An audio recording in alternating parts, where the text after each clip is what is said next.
नमस्ते दोस्तों। इस सीरीज की शुरुआत में रिवॉल्वर फिल्म की शूटिंग चल रही होती है। स्टंटमैन को एक बिल्डिंग से दूसरी बिल्डिंग में कूदना है, पर वो सीधे नीचे जाके गिरता है और जख्मी हो जाता है। फिर शूटिंग रुक जाती है क्योंकि कोई और ये सीन करने के लिए नहीं था। तभी वहाँ आता है सोडा वाला प्रोडक्शन का मालिक फ्रेडी, जिसके अंडर में ये फिल्म बन रही थी। वो डायरेक्टर को धमकी देता है कि फिल्म कैसे भी बननी चाहिए। इस फिल्म में हीरो आसमान नाम का लड़का है। वो फुल कॉन्फिडेंस में कहता है कि मैं कर लूँगा, और उसने वो स्टंट कर दिखाया। फिल्म रिलीज होती है और लोगों को आसमान का एक्टिंग और एक्शन बहुत पसंद आता है, और फिल्म सुपरहिट भी हो जाती है और बहुत अच्छा चलता है फिल्म। उसके बाद आसमान का फ्रेंड है परवेज। परवेज थोड़ा सा टपरी टाइप है और गुंडों में उसकी दोस्ती भी है। कुछ गुंडे उससे मिलने आते हैं तो आसमान उनके साथ फ़ोटो खिंचवाते हैं। वो बताते हैं कि गफूर भाई को आसमान का पिक्चर बहुत पसंद आई। आसमान डॉन का नाम सुन के डर जाता है। आसमान के रूम पे मम्मी पापा आए हुए थे और बहुत खुश थे अपने बेटे के लिए, क्योंकि उसकी पहली पिक्चर चल गई थी।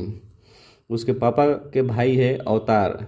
अब आसमान अपने चाचा के साथ ही रहता है। पापा जी आसमान को फुल सपोर्ट करते हैं, पर माँ थोड़ी डरती है। माँ भी कभी बॉलीवुड में आई थी हीरोइन बनने, पर बैकग्राउंड डांसर बन कर रह गई थी 10 साल। अवतार भी संगीतकार बनना चाहते थे, पर उन्हें कभी ब्रेक नहीं मिला। अवतार चाचा पीते बहुत है और बाकी सबको पीने के लिए मोटिवेट भी करते हैं। आसमान के मैनेजर भी है जिसका नाम है सानिया। संजीव एक फिल्म रिव्यूअर है जो कि हर दूसरे फिल्म को नेगेटिव रिव्यू देता है। वो आसमान की फिल्म रिवॉल्वर को भी बेकार ही बताता है, जबकि लोगों को फिल्म बहुत पसंद आई थी। और रिव्यूअर स्टार किड की ज़्यादा साइड लेता था। रिवॉल्वर फिल्म की सक्सेस पार्टी होती है जहाँ सभी बड़े मौजूद होते हैं। आसमान अपनी पूरी फैमिली के साथ आ जाता है। रणवीर सिंह लंगड़ा बन के आया हुआ था। करण जौहर उसे कहता है कि अगले महीने की शूटिंग है। रणवीर कहता है कि मेरा तो पैर टूटा है, मैं कर नहीं पाऊंगा शूटिंग। वहाँ आ जाता है जरद सक्सेना, जो मानता है कि दुनिया उसे जानती है, पर असल में उसे कोई नहीं जानता। उसकी शक्ल देखो सबको लगता है कि इसे कहीं तो देखा है। फ्रेडी अपना पुराना दोस्त बताता है, और पर फ्रेडी उसे पार्टी से बाहर निकलवा देता है। अब वहाँ आता है बॉलीवुड का सबसे फेमस हीरो अजय तलवार। अजय बहुत ही शानदार आदमी है, उसमें कोई घमंड नहीं है, उसे स्टारडम का कोई एटीट्यूड नहीं है, सबसे अच्छे से बात करता है। फ्रेडी ने अजय के साथ पहले सैलाब फिल्म बनाई थी जो कि ब्लॉकबस्टर हो गई थी। फ्रेडी अब सैलाब 2 बनाना चाहता था, पर अजय को उसकी स्क्रिप्ट पसंद नहीं आती। रणबीर को एस राजमौली का कॉल आ जाता है। दौड़कर कोने में जाता है उसे बात करने। पता चलता है कि वो फ्रैक्चर होने का नाटक कर रहा है ताकि उसे करण की फिल्म करना ना पड़े। परवेज वीडियो बना रहा था जिसमें ये भी रिकॉर्ड हो जाता है। पार्टी में जो म्यूजिक बज रहा था अवतार चाचा को बिल्कुल पसंद नहीं आता। वो डीजे वाले को कहते हैं कि कंप्यूटर पर टी टी टू टू करने से म्यूजिक नहीं बन जाता। आसमान के पापा जी से गलती से अजय के शर्ट पर ड्रिंक गिर जाता है, तो भी अजय गुस्सा नहीं करता, बल्कि हंसी मजाक में टाल देता है। पापा जी फिर उसे अपनी अपनी वाइफ से मिलवाते हैं और बताते हैं कि हम आसमान के पेरेंट्स हैं। माँ पार्टी से निकलने को बोलती है। फ्रेडी आसमान को एक कॉन्ट्रैक्ट देते हुए कहता है कि मेरी आने वाली 3 फिल्मों के लिए तुम्हें साइन करना होगा। सानिया कॉन्ट्रैक्ट पढ़ने के समय मांगते हुए पर आसमान को कोने में रहती है। रणबीर वही अपनी महंगी घड़ी देते हुए परवेज को वीडियो डिलीट करने को बताता है। परवेज कहता है कि बिकाऊ नहीं हूँ मैं, वो वीडियो की बात तो डिलीट कर दिया आपके सामने। रणबीर को खुदार देकर घड़ी दे देता है। सानिया आसमान कहती है कि डील सही नहीं है, अगर एक पिक्चर फ्लॉप हो गई तो तुम्हें दूसरी पिक्चर करने के लिए लटका देगा और फिर तुम किसी और के साथ काम भी नहीं कर सकोगे। उसके लिए तो ये व्यापार है, लेकिन तुम्हारे लिए तुम्हारी ज़िंदगी है ये। इस कॉन्ट्रैक्ट पर साइन मत करना, मैं तुम्हें फिल्म दिलवाऊंगी। आसमान फ्रेडी को मना करने जाता है तो इमोशनल ब्लैकमेल करने लगता है कि तुम्हें तो मुझ पर भरोसा ही नहीं है। आसमान उसकी बातों में आकर साइन कर देता है, पर सानिया को नहीं बताता। सानिया को पता चलता है कि रणबीर ने करण की फिल्म छोड़ दी है। सानिया करण से बात करने जाती है कि आसमान को फिल्म में ले लो। फ्रेडी एक और फिल्म बना रहा था, आरामजादे, जिसमें मेन लीड में था वास्तव नाम का लड़का। पार्टी में संजीव भी आया हुआ था, तो आसमान उसके साथ कहता है कि आपको तो फिल्म पसंद नहीं आई थी, पर आप सक्सेस पार्टी में क्या कर रहे हो। संजीव कहता है कि मैं तो बस अपना काम कर रहा हूँ। उस पार्टी में रेड मारने आता है नारकोटिक्स डिपार्टमेंट का एक ऑफिसर, जिसे डीजे वाला लड़का हरिपति का नशा करता दिखता है।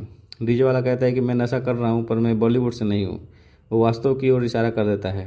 ऑफिसर वास्तव को ही धर लेता है कि तुम्हारी हिम्मत कैसे हुई साले, नशा करने वाले के बगल में खड़े हो तुम। फ्रेडी का असिस्टेंट है जेजी बॉय। फ्रेडी उसके साथ बिल्कुल भी अच्छे से पेश नहीं आता। पर जीप बॉय को लगता है कि फ्रेडी को शिकायत का मौका ना दे। फ्रेडी से मिलने इंस्पेक्टर सीधा मन आता है, जो कि कहता है वास्तव को पुलिस उठा ले गई, अब आरामजादे का क्या होगा, पर मेरे पैसे का क्या होगा। फ्रेडी के पापा 26 साल पहले गायब हो गए। फिर फ्रेडी नई कंपनी को संभाला। उसने पिक्चर बनाई सैलाब, जो कि ब्लॉकबस्टर हो गई। वो कहता है कि मैं सैलाब 2 बनाने जा रहा हूँ अजय के साथ, तो आपका पैसा प्रॉफिट में ही रहेगा। रणबीर ने परवेज को जो गाड़ी दी थी उसको बेचकर अपना गाड़ी मॉडिफाई करवा डाली थी। कार में एक बटन था जिसे आसमान दबाने वाला था, पर परवेज ने मना कर दी कि मत दबाओ इसे। परवेज इमरान हाशमी का बहुत बड़ा फैन है। अखा बॉलीवुड एक तरफ और इमरान हाशमी एक तरफ, ऐसा मानना था उसका। अब आसमान जाता है संजीव के राउंड टेबल शो में, तो वहाँ अजय तरवार की बेटी करिश्मा भी मौजूद थी। करिश्मा ने अब तक एक भी फिल्म नहीं की थी, फिर भी शो पर थी। शो चल ही रहा था कि तभी वहाँ अजय आ जाता है। अजय से सब डरते हैं क्योंकि वो बहुत बड़ा पावरफुल स्टार था। संजीव करिश्मा से पूछता है कि आज तक के सबसे बड़े फिल्म सितारे की बेटी होकर कैसा लगता है, उन लोगों के बारे में क्या कहोगे जो नेपोटिज्म की बात करते हैं। करिश्मा कहती है कि मुझे मेरे पापा की वजह से बहुत सारे मौके मिले तो है, पर इसके अपने नुकसान भी है। वैसे तलवार की बेटी होने का दबाव होना, हमेशा लोगों की नज़रों में रहती हूँ कि मुझे और ज़्यादा संभल के रहना पड़ता है। मुझे ऐसा फील होता है कि मुझे 2 गुना मेहनत करनी पड़ती है अपनी पहचान बनाए रखने के लिए। आसमान की हंसी निकल जाती है। संजीव कहता है बोलो बोलो क्या बोलना चाहते हो। आसमान कहता है कि अगर करिश्मा 2 साल भी काम ना करे तो भी अपनी महंगी गाड़ी में ही बैठ कर जाएगी। अगर मैं 2 महीने भी काम छोड़ दूंगा तो मुझे घर वापस जाना पड़ जाएगा। करिश्मा कहती है कि तुम नहीं जानते कि मुझे क्या झेलना पड़ता है, जैसे मैं नहीं जानती कि तुमने क्या क्या किया होगा यहाँ तक पहुँचने के लिए। किसी का परछाई में जीना भी अपने आप में स्ट्रगल है। आसमान कहता है कि फिर पापा की परछाई से बाहर निकलो, मालूम पड़ जाएगा कि तुम्हें कितनी धूप है बाहर। संजीव ब्रेक लेता है तो उसे अजय दिख जाता है। अब आसमान को ही क्रश क्वेश्चन पूछने लगता है कि अजय को इम्प्रेस करने के लिए। वो कहता है कि बहुत उल्टा सीधा बोलते हो, स्टार बनने के लिए कुछ भी करोगे क्या। आसमान कहता है मुझे स्टार नहीं बनना, सितारे तो बहुत है आसमान में, पर आसमान सिर्फ एक है। करण का आसमान काफ़ी पसंद आता है, तो उसने अपने अगले पिक्चर के लिए साइन कर लेता है। चाचा कहते कि मैं भी कम बैक करूँगा, मैं भी गाना बनाऊँगा। मैनेजर को पता चल जाता है कि आसमान ने फ्रेडी कॉन्ट्रैक्ट साइन कर दिया था, तो उसे बहुत गुस्सा करती है। फ्रेडी फ़ोन करके कहता है कि वास्तव अब जेल में ही तुम आरामजादा अब तुम करोगे। आसमान मना नहीं कर पाता। अब आसमान सानिया और परवेज के साथ जाता है फ्रेडी से मिलने। सानिया कहती है फ्रेडी को करण के ऑफर के बारे में बता दो, मुझे लगता है कि समझेगा वो। तभी वो देखती है कि जज गुस्से में ऑफिस के बाहर निकल रहा था। जज ने गुस्से में कूड़ेदान में लात मार दी, कूड़ा फैल गया। स्टाफ मेंबर कूड़ा उठाने लगता है तो फ्रेडी रोक देता है। कूड़ा उठाना साफ करना पड़ता है। आसमान कहता है कि मजबूरन जज को अपना कूड़ा साफ करना पड़ता है। आसमान के पूछने पर जीजी बॉय बताते हैं कि हमारे कॉन्ट्रैक्ट में होते हुए भी जज ने किसी दूसरे प्रोड्यूसर के साथ मीटिंग कर ली थी। ये बात फ्रेडी सर को पसंद नहीं आई, तब वो हमारे कॉन्ट्रैक्ट में से फंसा है पिछले 15 साल से। ये सुनकर आसमान भी डर जाता है कि कहीं उसका हाल भी जज जैसा ना हो जाए। कमाल की बात यह है कि फ्रेडी मान जाता है कि आसमान की बात। सानिया बताती है कि एक ऐड का ऑफर आया है, किसी क्रीम का ऐड है, तो आसमान मना कर देता है। आसमान को पता चलता है कि उसके पापा जी का तबीयत खराब है, उनका लीवर ट्रांसप्लांट करना पड़ेगा, उनमें बहुत पैसे लगने थे, तो आसमान ये ऐड करने को मान जाता है। आसमान जाता है करण से मिलने, तो वहाँ मिल जाती है उसे करिश्मा। उसने अच्छे से बात नहीं करती उस राउंड टेबल पे, तो उसके लिए माफ़ी मांगता है वो। पता चलता है कि करण की फिल्म में करिश्मा हीरोइन है। करिश्मा को लेने आता है उसका प्रेमी समीर। तभी एक पपराजी चिल्लाते हुए कहता है कि कोई तो रिएक्शन दो मैडम। करिश्मा नहीं सुन रही होती है, तो कहता है कि इतना प्लास्टिक सर्जरी का क्या फ़ायदा, अगर रिएक्शन ही नहीं देना है तो। करिश्मा को बुरा लगता है, पर समीर उसे कार में बैठने के लिए बोलता है। आसमान करिश्मा की साइड लेते हुए उस पपराजी को कैमरे पर हाथ मार देता है। कहता है कि रिएक्शन चाहिए था ना, मिल गया रिएक्शन, और चाहिए तो बोल। अवतार चाचा ने गाना बना लिया था जो कि बहुत ओल्ड फैशन का था। तभी आता है सिंगर बादशाह आसमान से मिलने। चाचा का गाना बज रहा था, तो बिना जाने ये गाना किसने गाया, बादशाह ने गाने की बेइज्जती कर दी है। अंकल बादशाह से चिढ़ जाते हैं। अंकल का मूड ऑफ हो जाता है कि किसी को उनका गाना पसंद नहीं आया। अजय को पसंद नहीं आता कि उसका बेटी आसमान के साथ काम कर रही है। वो अपनी पहली फिल्म थी और वो नहीं चाहता था कि किसी न्यू कमर के साथ लॉन्च हो। अजय का बेटा भी है समीक, जो कि बिगड़ा हुआ लड़का है, सबसे बदतमीजी से बात करता है, किसी की रिस्पेक्ट नहीं करता वो, और चुगलखोर है 1 नंबर का। उस्मान के माता पिता दिल्ली में रहते थे, वो आते जाते से उनसे मिलने। एड से जो पैसे कमाए थे उसने अपनी मम्मी को दे दी थी। माँ बाप को बड़ी खुशी होती है कि उनका बेटा अब करण के जौहर के साथ काम कर रहा है। पापा जी और आसमान टहलने जाते हैं, तभी फ्रेडी का कॉल आता है कि मुझसे आकर मिलो। पापा जी उसे सीख देते हैं कि दुनिया में ऐसे बहुत से लोग मिलेंगे जो तुम्हें झुकाने की कोशिश करेंगे, लेकिन तुम झुकना मत। तुम याद रखना कि तुम कौन हो। आसमान है तो आसमान। फ्रेडी आसमान से कहता है कि करण की फिल्म छोड़ दो और मेरी फिल्में करो। आसमान कहता है कि मैं ऐसा नहीं करूँगा और हमारे बीच बातचीत हुई थी ना। फ्रेडी कहता है हमारे बीच बातचीत तो हुई थी ना। फिर फ्रेडी उसे कॉन्ट्रैक्ट याद दिलाता है। आसमान फिर भी मना कर देता है, तो कहता है कि मुझे तुझे और तेरे खानदान को सड़क पर ले आऊँगा। आसमान कॉन्ट्रैक्ट फाड़ देता है। फ्रेडी ने उसे गुस्से में मारने को आगे बढ़ता है तो आसमान उसको उल्टा धूल चाटा देता है। आसमान ने जो कि उसके लिए सानिया उसे डांटती है। परवेज तो हमेशा आसमान के सपोर्ट में रहता था। करण की फिल्म के लिए आसमान परवेज को लेके गोवा जाता है वर्कशॉप के लिए। वहाँ करिश्मा भी आती है अपने बॉडीगार्ड सुकी के साथ। करण की पिक्चर का नाम है बर्बाद मोहब्बत। वो बुला लेता है रोमांस के सीन के सबसे बड़े खिलाड़ी इमरान हाशमी को। परवेज अब इमरान को देखता है तो उसकी आंखें फटी की फटी रह जाती है। अपना प्यार दिखाने के लिए वो इमरान के लिए गाना भी गाता है, कहो ना कहो ये आंखें बोलती है वाला गाना। जज के पास एक स्पूफिंग डिवाइस था जिसे कि वो किसी भी नंबर से कॉल या मैसेज कर सकता था। उसका कॉल कोई नहीं उठाता था तो वह कोई और बन के मैं सबको कॉल किया करता था। अवतार चाचा मरीन ड्राइव पर उदास बैठे हुए थे, तभी उनके पास आ जाता है जज का दिमाग खाने उसने सक्सेस पार्टी में उन्हें देखा था, तभी अंकल को उनका गाना सुनाई देता है। वो भी रिमिक्स किया हुआ। जो लड़के गाना सुन रहे थे वो उनसे झगड़ पड़ते हैं, ये गाना कहाँ से मिला तुम्हें। लड़के उनको मारने आगे बढ़ जाते हैं तो उन्हें बचाने के लिए जज पूरे हीरो वाले स्टाइल में आता है। फिर जज और चाचा जी की दोस्ती हो जाती है। जब इमरान उन लोगों को इंटीमेसी सिखाना शुरू करता है कुछ एक्सरसाइज बताते हुए, चाचा जी को पता चलता है कि डीजे वाला सक्सेस पार्टी में मिला था उसी ने गाना रिमिक्स किया है। वो उसके पास जाते हैं और वहाँ सानिया भी मौजूद होती है। सानिया उन्हें चेक पकड़ाती है और कहती है कि आपका हिस्सा है, मैंने ही एडम को आपका गाना दिया था और उसने रिमिक्स करके यूट्यूब पर डाल दिया। गाना इंडिया में ट्रेंड कर रहा है, वो भी आपके नाम के साथ। मुझे लगता है कि आप दोनों के साथ काम करना चाहिए। आपकी क्लासिकल नॉलेज और इसका मॉडर्न म्यूजिक मिला दे तो काफ़ी अच्छे गाने बन सकते हैं। ये दोनों एक दूसरे को पसंद करने लगते हैं, पर सानिया के कहने पर एक दूसरे के साथ काम करने के लिए मान जाते हैं, पर दोनों अच्छा कंफर्म नहीं हो सकते एक्सरसाइज में। इमरान का मूड खराब हो जाता है तो उन दोनों को बालकनी में ही रात गुजारने को बोलता है। दोनों के बीच करियर और काफ़ी सारी चीज़ों को लेकर बातें होने लगती है। दोनों अपनी फीलिंग शेयर करने लगते हैं कि क्या मायने रखता है उनके लिए कामयाब होना। उनके बीच मूवमेंट बन जाता है। दोनों करीब आने लगते हैं चुम्मी लेने के लिए, तभी वहाँ इमरान हाशमी आ जाता है। वो कहता है कि यही तो बॉन्डिंग चाहिए तुम दोनों के बीच में। इंटीमेसी सिर्फ फिजिकल नहीं इमोशनल भी होनी चाहिए। मेरा काम तो हो गया, अब मैं चलता हूँ। वो सब से मिलते हैं, परवेज को भी गले लगाते हैं। परवेज उनसे कह ही देता है कि अक्खा बॉलीवुड एक तरफ और इमरान हाशमी एक तरफ। फ्रेडी ने आसमान के ऊपर केस कर दिया था। अब आसमान करिश्मा ये सब खाना खाने बैठते हैं तो करिश्मा की गले में मछली की हड्डी फंस जाती है।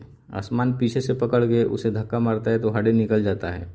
आसमान ने जिस पपराजी के कैमरे पर हाथ मारा था वो उसके पीछे लगा हुआ था। वो सीन वीडियो में रिकॉर्ड कर लेता है, फिर हर चैनल पे उसी वीडियो का एक अलग ही एंगल से देकर चलाया जा रहा होता है। करण को पता चलता है कि आसमान ने फ्रेडी के साथ डील कर ली है तो उसे कहता है कि फ्रेडी से जो दिक्कत है उसे सॉल्व करो, नहीं तो मेरे फिल्म से बाहर हो जाओ। करिश्मा जब घर वापस आती है तो अजय और उसकी माँ उस पर खूब गुस्सा होते हैं। करिश्मा उन्हें सच्चाई बताती है कि असल में हुआ क्या था, तब जाकर वो शांत होते हैं। आसमान और सानिया को समझ नहीं आ रहा था कि फ्रेडी ने कैसे निपटे। सब फ्रेडी के हाथ में था और परवेज को अच्छा नहीं लग रहा था कि उसका दोस्त उदास है। वो अपने गुंडे दोस्त को फ्रेडी के पास भेज देता है और उसे ज़बरदस्ती पपराजी पर साइन करवा लेता है कि उसने आसमान से कोई दिक्कत नहीं है। हम देखते हैं कि फ्रेडी अजय से मिलने गया हुआ था। यहाँ पता चलता है कि फ्रेडी जो कुछ भी कर रहा है उसके पीछे अजय का हाथ है। अजय ने फ्रेडी से डील की थी कि आसमान को करण के फिल्म से निकाल दो, तभी मैं तुम्हारी फिल्म सैलाब 2 में काम करूँगा। फ्रेडी ये काम नहीं कर पाया तो अजय अब उसके साथ काम करने से मना कर देता है। फ्रेडी ने मार्केट से बहुत पैसा उठाया था इस फिल्म के लिए तो उसका लॉस हो जाता है तो कंपनी बंद होने के कगार पर आ जाती है। अब हम देखते हैं गफूर भाई को जो कि दुबई से इंडिया आ गए थे। परवेज ने आसमान की मुसीबत दूर कर दी। अब ये नहीं पता था कि कैसे दूर की। इसी खुशी में ये लोग पार्टी करने का सोचते हैं। करिश्मा को भी बुला लेते हैं आसमान। करिश्मा निकल रही ही होती है, तभी अजय कहता है कि समीर आने वाला है डिनर के लिए। करिश्मा फिर आसमान को फ़ोन करके मना कर देती है। समीर का कोई प्लान नहीं था डिनर का, लेकिन अब अजय उसे बुला लेता है। परवेज और आसमान को देखने को मिलता है कि साना स्ट्रेट नहीं बल्कि उसे कुछ और पसंद है। करण जौहर को अवतार चाचा और एडम का गाना पसंद आ जाता है, तो उन्हें अपने साथ काम करने के लिए इनवाइट कर लेता है। आसमान करिश्मा को उसके घर ले गया होता है ताकि वो दोनों जाकर फिल्म की रिहर्सल कर सके। अजय आकर कहता है कि कहीं और जाने की क्या ज़रूरत है, घर पर ही कर लो, मैं तुम्हारी मदद कर दूंगा। अजय नहीं चाहता था कि इन दोनों के बीच में कुछ हो। अजय देखता है कि कुछ ज़्यादा इंटीमेट सीन लिखे हैं स्क्रिप्ट में। अगले दिन अजय करण के पास फ़ोन कर जाकर शिकायत करता है कि बहुत इंटीमेट सीन है फिल्म में। करण कहता है अब वो ज़माना नहीं रहा कि हीरो हीरोइन पेड़ों के आगे पीछे भागे। और करिश्मा की फ़िक्र मत करो, मैं हूँ ना। मुझे कहता फ़िक्र कैसे ना करो, ये मेरी बेटी है कि पहली फिल्म है। करण कहता है मैं समझता हूँ, पर ये मेरी भी फिल्म है, तो इसे मेरे तरीके से बनाने दो। और तू तो जानता ही कि मुझे बेहतर लव स्टोरीज वाली फिल्म कोई नहीं बना सकता। जज पहुंचता है कि जीजी बॉय के पास। उसे पूछता है कि आखिर फ्रेडी का ये हाल कैसे हुआ। जीजी बॉय ने उसे सब बता देता है कि सबके पीछे अजय का हाथ है। करिश्मा का बर्थडे था तो आसमान जाता है वहाँ परवेज के साथ। आसमान करिश्मा के लिए सिल्वर स्पून लॉकेट लाया था। केक कटिंग के समय समीर करिश्मा को शादी के लिए प्रपोज कर देता है। दोनों 7 साल से साथ थे। करिश्मा को हल्का फुल्का फीलिंग्स आ गई थी आसमान के लिए, पर कुछ कंफर्म नहीं था। सबकी नज़र उस पर थी, तो वो कहाँ कह देती समीर को। उसने हाँ कह दिया समीर को। आसमान को बुरा लगता है ये देखकर। आसमान उदास था, लेकिन तभी उसे खबर मिलती है कि वो फिल्म फर्स्ट अवार्ड में बेस्ट एक्टर के लिए नॉमिनेट हुआ है। ये सुनकर वो बहुत खुश होता है। जरज आसमान के पास जा रहा था अजय की सच्चाई बताने के लिए। करिश्मा को पता चलता है कि पापा जी ने कहा था समीर को उसकी शादी के लिए प्रपोज कर देना। ये वो कहता है तुम लोग इतने सालों के से साथ हो, तुम ही तो कहते रहते हो कि तुम्हारे समीर से प्यार है। मुझे गलत मत समझो, मैं तो तुम्हारी फिक्र करता हूँ। करिश्मा कहती है अगर वाकई में फिक्र होती ना तो पहले आप मुझसे पूछ लेते। आसमान लोग के बारे में होते हैं खाने पीने, तो वहाँ कुछ लोगों को उनसे झगड़ा हो जाता है। तभी वहाँ परवेज के गुंडे दोस्त आ जाते हैं और उन्हें बचा लेते हैं। फिर आसमान से कहते हैं कि गफूर भाई ने बुलाया है तुम्हें। आसमान को पता चलता है कि परवेज ने क्या किया था फ्रेडी को रास्ते से हटाने के लिए। गुंडे आसमान को ज़बरदस्ती गफूर भाई के पास लेके चलते हैं। जरज ने देख लिया था आसमान को ले जाते हैं, तो वो भी पीछे पीछे चला जाता है। गफूर कहता है कि मेरी बेटी तुम्हारी बहुत बड़ी फ़ैन है, तुम्हारा उसे निकाह कराना है। आसमान डर जाता है कि ये कहाँ फंस गया मैं। गफूर कहता है कि यार मजाक कर रहा हूँ, दरअसल मेरी बेटी की ने स्क्रिप्ट लिखी है, वो फिल्म बनाना चाहती है जिसमें मेन हीरो तुम रहोगे। अब ये चीज़ें तो शादी करने से भी ज़्यादा डरावनी थी। जरज पहले सोचता है कि अवतार को फ़ोन करे, लेकिन फिर उसका शैतानी दिमाग जाग जाता है। वो आसमान की वीडियो बना लेता है।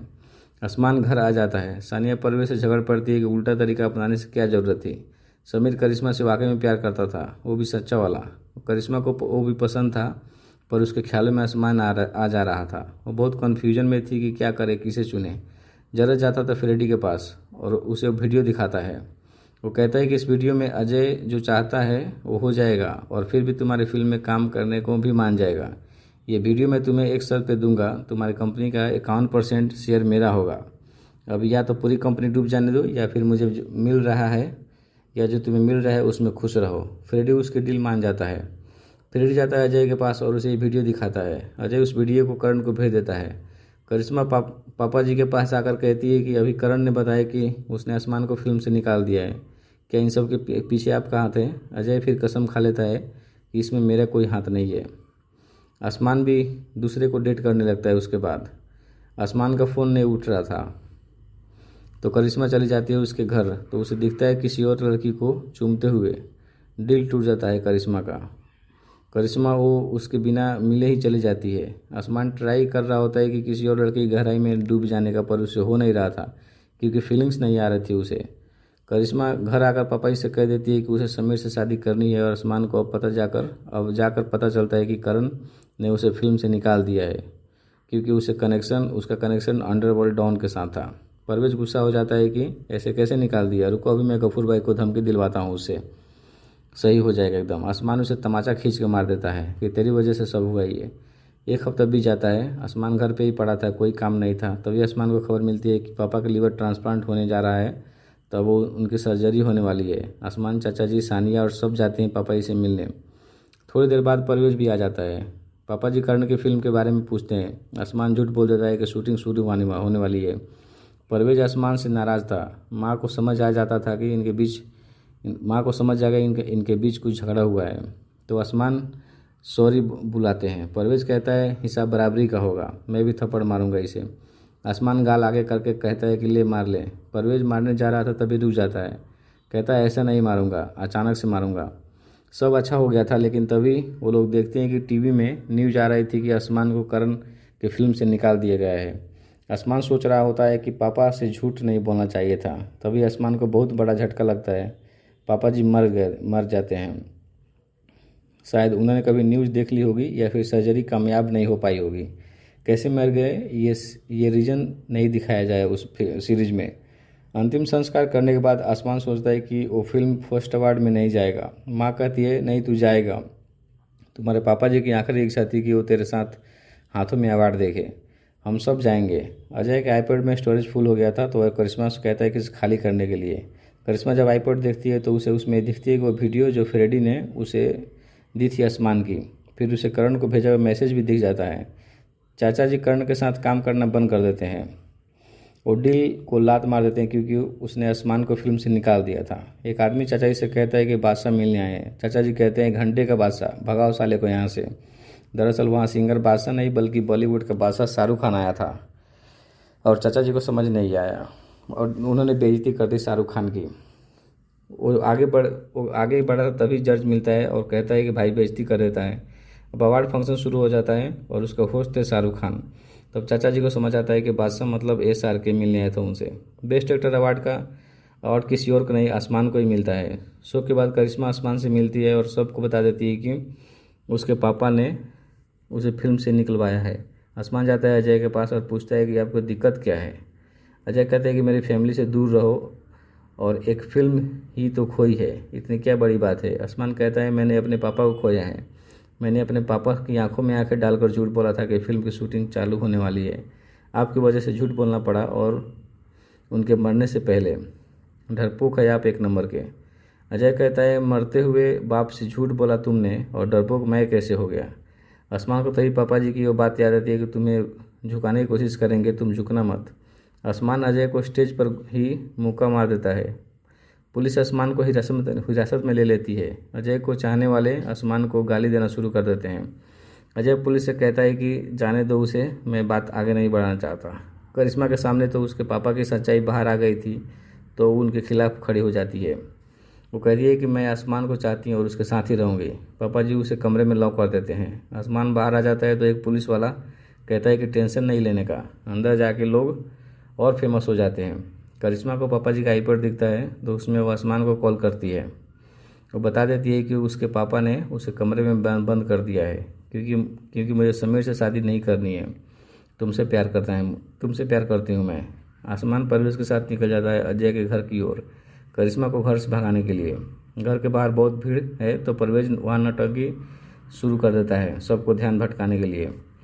आसमान दीवान फांद के अंदर घुस जाता है। वो सबको बजते बजाते पहुंच जाता है करिश्मा के पास। फिर उसे अपने मन की फीलिंग बता भी देता है।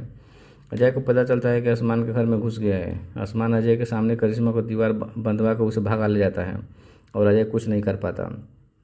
परवेज गफूर के लोगों को कांटेक्ट करता है। गफूर की बेटी जो फिल्म बनाना चाहती है उसमें करिश्मा हीरोइन बनेगी और उसके बदले वो इन दोनों की शादी करा देंगे। ऐसी डील हुई थी उनमें। आसमान माँ को बता देता है कि वो शादी कर रहा है। उन्हें लोकेशन भी भेज देता है कि वो कहाँ जा रहा है। अजय हार नहीं मानने वाला था। वो उनके पीछे लग जाता है लैम्बोर्गिनी से। उसके बाद भयंकर कार सीन चेजिंग होता है जिसमें कि अजय हार जाता है, ऐसा परवेज को लगता है। परवेज की गाड़ी में जो बटन था आज वो बटन उसे दबाता है। गाड़ी रॉकेट की रफ्तार से चलने लगती है। अजय उन्हें पकड़ नहीं पाता। ये लोग गफूर के अड्डे पर पहुंच जाते हैं। उन्हें एक बुढ़ा वकील हायर किया था शादी कराने के लिए, मगर वो बहुत स्लो था। तभी वहाँ बाइक से एंट्री मारता है अजय तलवार। अब परवेज अजय से भिड़ जाता है पर अजय उसे उठा कर पटक देता है। फिर होती है अजय और आसमान के बीच खतरनाक लड़ाई। परवेज और आसमान दोनों मिल के लड़ते हैं पर अजय दोनों पर भारी पड़ता है। अब वहाँ चाचा जी, सानिया और माँ भी आ जाती है। चाचा जी अजय से भिड़ जाते हैं तो सुखी आके उन्हें हवा में टांग देता है। जरज आसमान की माँ को देखता है न्यूज़ में तो उसका दिमाग हिल जाता है। करिश्मा शादी के पेपर्स भी साइन कर देती है और आसमान को देती है साइन करने के लिए। शादी हो जाती तो अजय कुछ नहीं कर पाता। फिर आसमान कहता है कि मैं कागज़ के टुकड़े को हमारी ज़िंदगी तय नहीं करने दूंगा, मैं अपनी किस्मत खुद तय करने आया हूँ।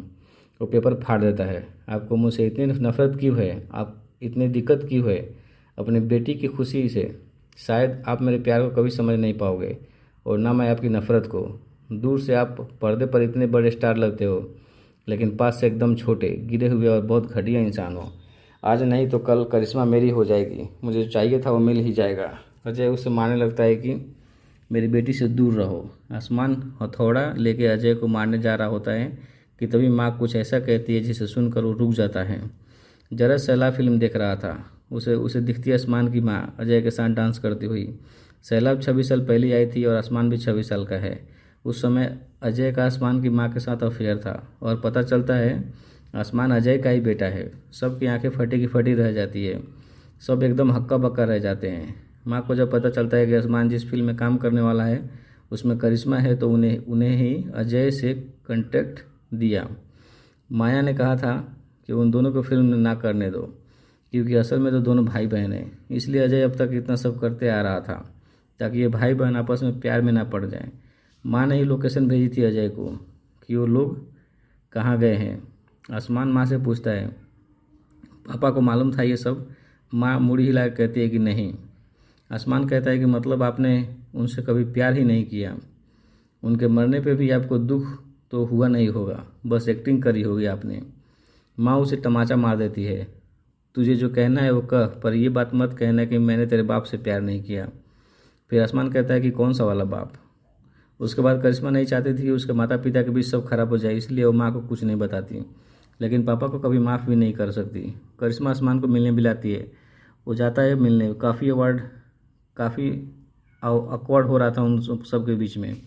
करिश्मा कहती है कि ज़रूर उनकी मजबूरी रही होगी, क्या ही करते वो लोग, खुद चीटिंग कर रही थी इसलिए चीटिंग डिफेंड भी कर रही है। आसमान कहता है सच बोलते और क्या करते। करिश्मा कहती है कि फिर शायद मैं एक टूटे हुए बड़ी होती और तुम शायद अपने पिता के बिना ही बड़े होते। माना कि हालात बहुत बुरे थे पर मुझे एक दोस्त मिल गया। दोनों एक दूसरे की तरफ दोस्ती का हाथ बढ़ाते हुए करिश्मा चांदी के चम्मच वाला लॉकेट उसे वापस कर देती है, ये कहते हुए कि अब तो तुम भी नेपो किड हो। रणबीर आ जाते हैं वहाँ। सानिया उसमें खो जाती है क्योंकि वह बहुत बड़ी फ़ैन थी। फिर भी वो डील नहीं करता क्योंकि आसमान के मैनेजर बाद में उसके दोस्त पहले थे। आसमान की पूरी इंडस्ट्री में बैकआउट कर दिया था। आसमान कहते हैं कि मुझसे नहीं हो पाएगा, मैं जा रहा हूँ इंडस्ट्री छोड़कर। परवेज उसे जोर का लाफा मारता है।